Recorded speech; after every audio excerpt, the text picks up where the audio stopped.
एक ब्राह्मण नित्य प्रति राजा की तरफ से गंगा जी को पुष्प अर्पित करने जाया करता तथा मार्ग में संत रैदास जी से भी मिलता।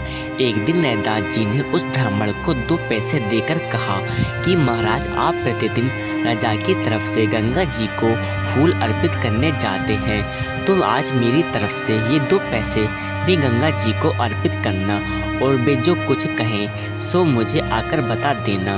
ब्राह्मण उनसे 2 पैसे लेकर चला गया।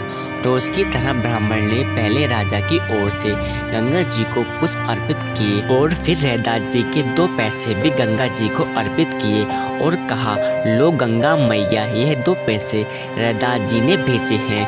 पैसे चढ़ाते ही ब्राह्मण ने देखा कि गंगा जी से 2 दिव्य हाथ प्रकट हुए और दोनों पैसे लेकर अदृश्य हो गए। यह दृश्य देखकर ब्राह्मण आश्चर्यचकित रह गया। कुछ ही क्षणों में वह हाथ फिर से प्रकट हुए और अब की बार उन हाथों में एक सोने का बहुमूल्य कंगन था। जल में से आवाज आई कि यह कंगन जाकर रैदास जी को दे देना। ब्राह्मण कंगन लेकर रैदास जी की ओर जाने लगा। मार्ग में उसने सोचा कि रैदास जी ने तो यह कंगन देखा नहीं है, तो फिर उन्हें यह क्यों दिया जाए।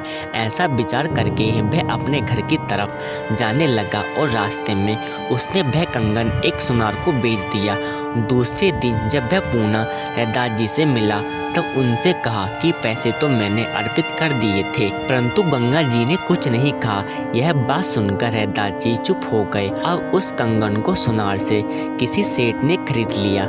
उस सेठ की पत्नी कंगन को पहनकर रानी से मिलने गई। रानी को वह कंगन बहुत पसंद आया तो सेठानी ने वह कंगन रानी को भेंट कर दिया। फिर रानी ने वह कंगन राजा को दिखाया और उसी के जैसा एक और कंगन बनवा देने का आग्रह किया। राजा ने अपने राज्य के सभी प्रमुख सुनारों को बुलाकर वैसे ही एक और कंगन बनाने की आज्ञा दी। तब सुनारों ने कहा, महाराज, ऐसा लगता है कि इस पर तो ईश्वर ने स्वयं कारीगरी की है। इसके जैसा कंगन बनाना हमारे सामर्थ्य के बाहर है। अब राजा ने खोज कराई कि यह कंगन कहाँ से आया। खोज करने पर उस सुनार को बुलाया गया और पूछा कि तुम्हें यह कंगन कहाँ से मिला। तब सुनार ने उसी ब्राह्मण का नाम बता दिया। अब उस ब्राह्मण को बुलाकर पूछा गया कि तुम्हें यह कंगन कहाँ से मिला। यह सुनकर ब्राह्मण पूरी तरह घबरा गया। तब राजा ने ब्राह्मण से पूछा, क्या तुमने यह कंगन कहीं से चुराया है? सच सच बताओ, नहीं तो तुम्हें कठोर दंड दिया जाएगा। तब ब्राह्मण ने डरते डरते रैदास जी और गंगा मैया की पूरी घटना सुना दी। फिर राजा उस ब्राह्मण को लेकर रैदास जी के पास पहुँचे और उन्हें पूरी घटना के बारे में बताकर प्रार्थना करी कि कृपा करके ऐसा ही एक और कंगन गंगा जी से दिलवा दीजिए। तब रैदास जी ने कहा, ब्राह्मण देवता को ऐसा नहीं करना चाहिए था। यह कहकर चमड़ा भिगोने वाले अपने कठौती की तरफ देखकर बोले, मन चंगा तो कटौती में गंगा, माता वैसे ही एक और कंगन दीजिए। ऐसा कहते ही सबके सामने उस कटौती से वैसे ही कंगन लिए।